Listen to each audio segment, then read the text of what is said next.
శ్రోతలందరికీ నమస్కారం. కథా జగతికి స్వాగతం.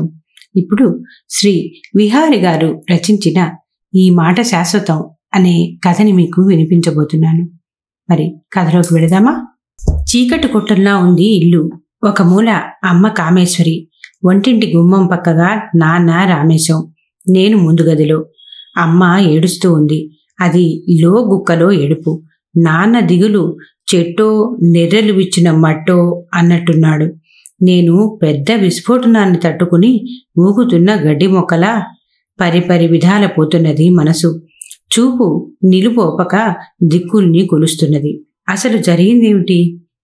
ఇవాళ ఆదివారం ఉదయం 10 అయింది.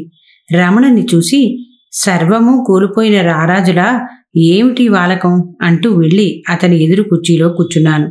సమాధానం లేదు. అతనేదో ఆలోచనలో మునిగి తేలుతున్నట్టు అర్థమవుతోంది. క్షణం గడిచిందో లేదో కింది నుంచి అరుణా అంటూ కంచు కంఠపు పిలుపు.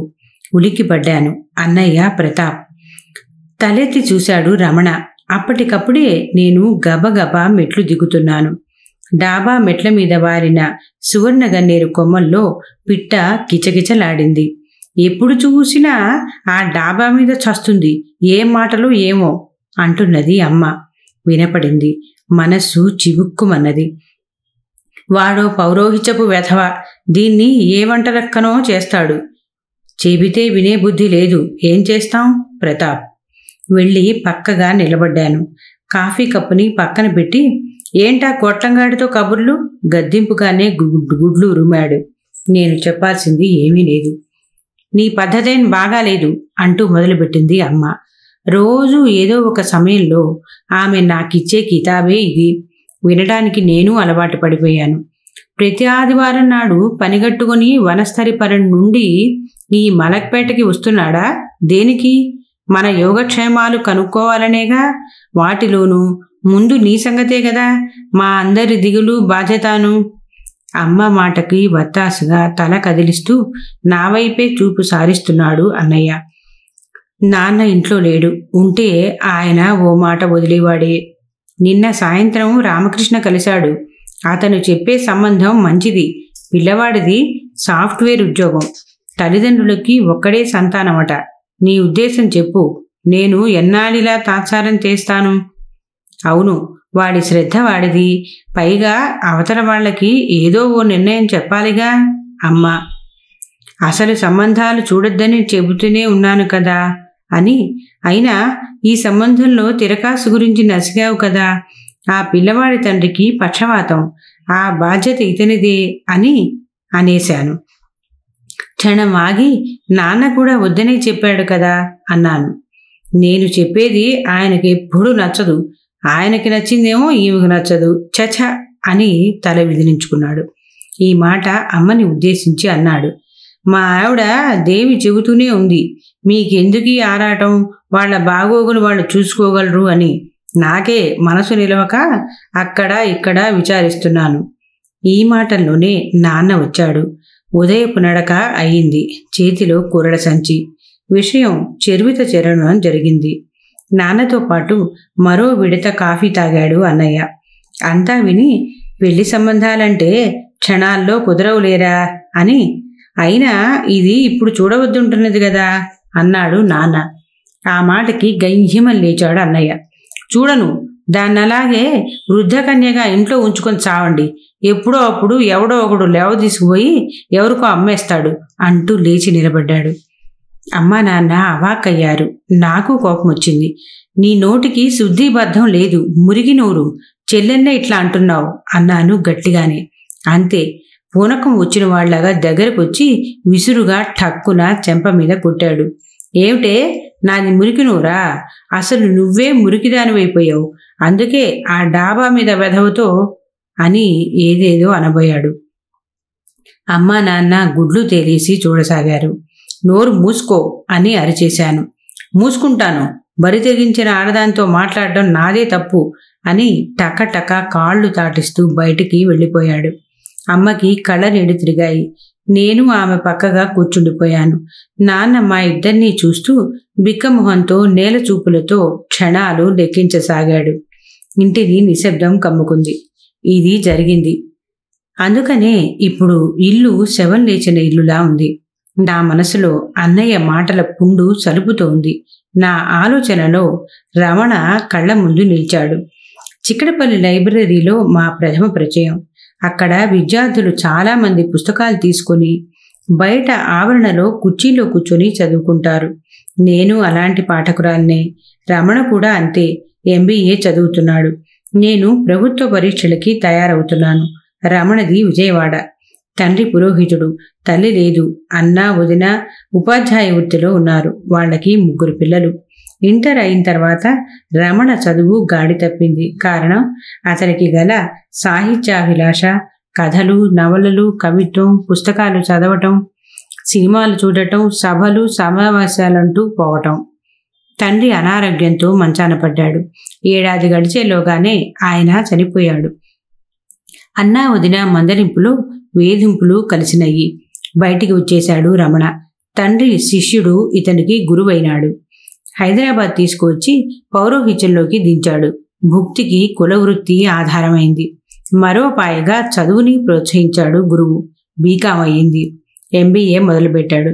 ఆ పరిచయం కారణంగానే తమ ఇంట్లో డాబా పైన గది ఖాళీ అయితే రమ్మన్నది. వచ్చాడు. 1 ఏడాది దాటింది. లేచి 4 ముద్దలు పెట్టే పని చూడు అన్నాడు నాన్న అమ్మని ఉద్దేశించి. నేను ఉలికిపాటుతో ప్రస్తుతానికి వచ్చాను. మధ్యాహ్నం 2 అయింది. అమ్మ కళ్ళొత్తుకుంటూ లేచింది. సరిగ్గా అప్పుడే రమణ బయటినుంచి వచ్చాడు. చేతిలో భిక్షాపర్. భోజనం తెచ్చాను, ఈ పొట్టుకి కానియండి అని సంచిని స్టూల్ మీద ఉంచి పైకి వెళ్ళిపోయాడు. అమ్మ ఒంటింట్లో నుంచి వచ్చి సరే అని దీర్ఘం తీసి పదార్థాల్ని ప్లేట్లలో సర్దటం మొదలుపెట్టింది. భోజనాలు అయినాయని అనిపించాము. 3 నడువులు వాల్చాము. 5 అవుతుంటే లేచి నేనే టీ చేశాను. తాగాము. అప్పుడు మొదలుపెట్టాడు నాన్న. అరుణ, నువ్వు విషయాల్ని గ్రహించే తెలివి కలిగిందానివి. నేనా ఆర్టీసీలో పెన్షన్ లేని రిటైరేని. అన్నయ్య విధిలించే 4 రాళ్ళు, పై గది అద్దె, జీవనాధారంగా రోజులు గడుపుతున్నాం. బీకాం కాగానే ఏదో ఒక చిన్న ఉద్యోగం చూసుకోమంటే నువ్వేమో పెద్ద ఆలోచనల్లో ఉన్నావు. వయసు తరుముతోంది కదా, అది మా భయం. అయినా ఏ వయసులో జరగాల్సినవి ఆ వయసులో జరగాలి. లేకపోతే బతుకు తీందారైపోతుంది. ప్రతాప్కైనా అదే బాధ. దానికి తోడు పెళ్ళాం ఇబ్బంది ఉంది వాడికి.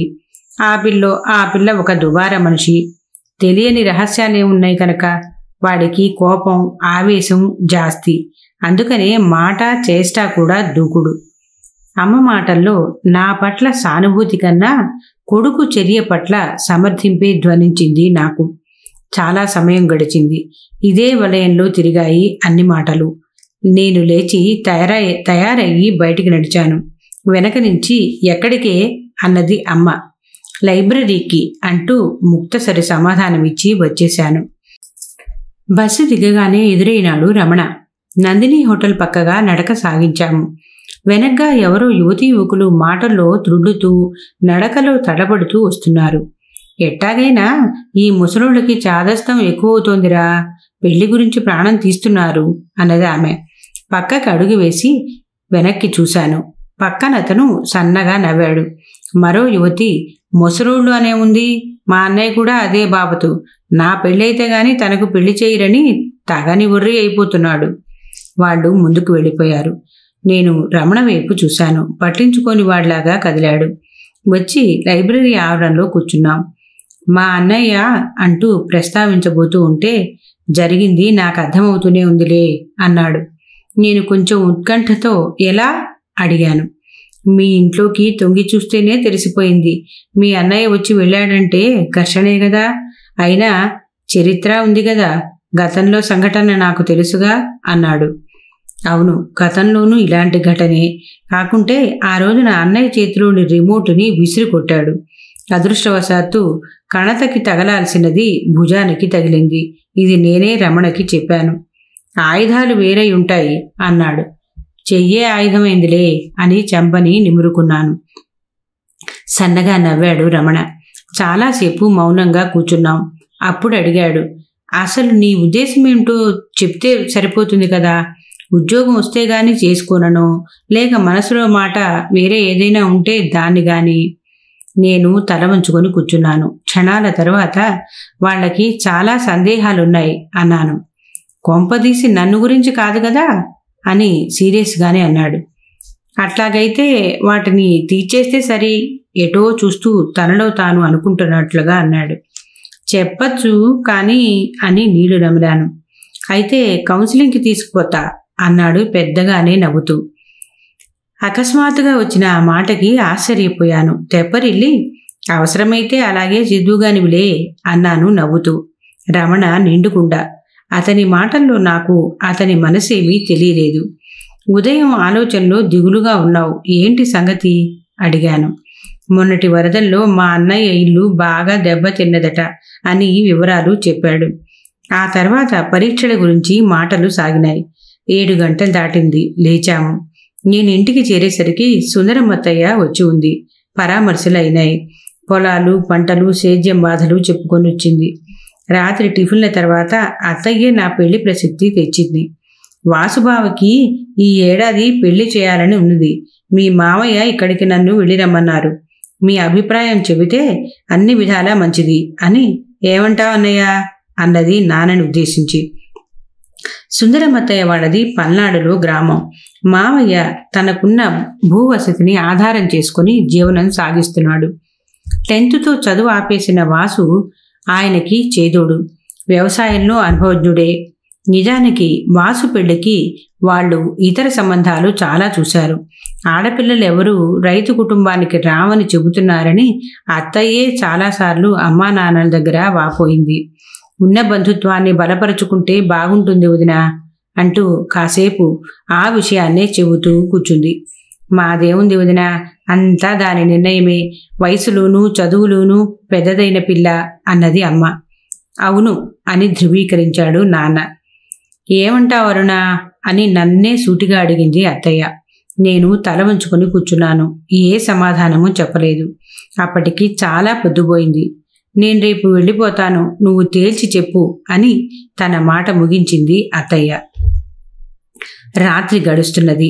నాలో అంతర్మథనము సాగుతూనే ఉంది. రమణ అంటే తనకు మనసులో ఏ మూలనో అభిమానం. పురోహితుడే అయినా బతుకు చదువు చదివి దానితో పాటు MBA వరకు కూడా వచ్చాడు. ఆదాయం దృష్ట్యా ఇప్పుడు వస్తున్న సంపాదన తక్కువేం కాదు. ఈ మధ్య పెళ్లిళ్ళు చేయిస్తున్నానన్నాడు. మాటల మధ్యలో ఒకసారి సాఫ్ట్వేర్ వాళ్ళ జీతం కన్నా ఎక్కువ సంపాదన ఉన్నా పురోహితులకు పెళ్లి సంబంధాలు రావటం లేదు. అమ్మాయిల కోరికలు, ఆలోచనలు వేరే ఎత్తులో ఉన్నాయి అని తమ స్థితిగతుల పట్ల వేదనని బయటపెట్టాడు. బహుశా ఇదే కారణమేమో తన అభిమానానికి. అది సరే, నా గురించి అతని అభిప్రాయం ఏమిటో తెలీదు. స్నేహానికి మించిన మాట ఎన్నడూ రాలేదు. వాసుబావ వ్యవసాయంలో బాగా కష్టపడే మనిషి, సన్నకారు రైతు. కానీ అత్తయ్య చెప్పినట్టు పెళ్లి సంబంధాల విషయంలో రైతుని పెళ్లాడటానికి ఈ కాలపు ఆడపిల్లలెవరూ ఇష్టపడటం లేదు. మట్టి పిసుక్కునేవాడితో కాపురమేం చేస్తామే అనే అమ్మాయిల జోకులు తాను వినేవింది. 1 ఏడాది అతివృష్టి, 1 ఏడాది అనావృష్టి, ఏదైనా పంట నష్టే. చాలని గూడు కూడు. అత్తయ్యకు బావకు కూడా తన పట్ల ప్రేమానురాగాలకి కొదవలేదు. కానీ ఆర్థికం, భవిష్యత్తు. ఒకసారి తాను వాళ్ళ ఊరు వెళ్ళినప్పుడు పెళ్లి విషయం బాగానే చిచులోకి వచ్చింది. అప్పుడు వాసు అన్నాడు, నువ్వెటూ ఉద్యోగస్తురాలు అవుతానంటున్నావు, పెద్ద జీతమే వస్తుంది కదా అని. అతని మాటల్లో తమ పెళ్లి జరిగితే బతుకు భద్రత గురించిన భయమేమీ అక్కర్లేదనే వివరణ ఉన్నదా? గది గుమ్మం దగ్గర అలికిడైంది. అమ్మ నిద్రపోలేదటే అని దీర్ఘం తీశాను. వచ్చి నా మంచం మీద కూర్చుంది. నా చేతిని తన చేతిలోకి తీసుకుంది. ఆలోచనలతో మనసు పాడు చేసుకోకు. మనసులు కలబోసుకుంటే కొంత బరువు తీరుతుంది. చెప్పు అన్నది అనునయంగా. అరచేతిని ఒత్తింది. రమణ గురించి ఏమైనా అని అర్ధోక్తిలో ఆపింది. అప్రయత్నంగా ఉద్వేగంతో నాకు కళ్ళ నీళ్లు తిరిగాయి. ఆ చేతి స్పర్శకి నా వెన్ను జలధరించింది. అమ్మకి అర్థమైంది. అనుభవం గల మనిషి కదా, పిచ్చి పిల్ల అని భుజం తట్టి లేచి బయటికి నడిచింది. గుండె తూగుకి లయకి కూడా శృతులు గతులు ఉంటాయని అనిపించింది. కళ్ళు తుడుచుకొని పక్కకి తిరిగాను. గోడ మీద బొమ్మలు రమణ, వాసు. నాకు మెల్లమెల్లగానే అయినా తెల్ల తెల్లగా అర్థమైంది. అంతర్మథనం ముగిసినట్టే. తనను వేధించిన బతుకు భయం ఒక పక్కన, మరో పక్క తెలిసిన మనుషులు, తనను కావాలనుకుంటున్న మనసులు సంఘర్షణ ఒక కూలికి వచ్చింది. వండింది తినేవాడి కంటే పండించి అందించినవాడు అన్ని విధాలా ఘనుడే. అటు చూస్తే అప్పటికప్పుడే భళ్ళున తెల్లవారింది. కథ సమాప్తం.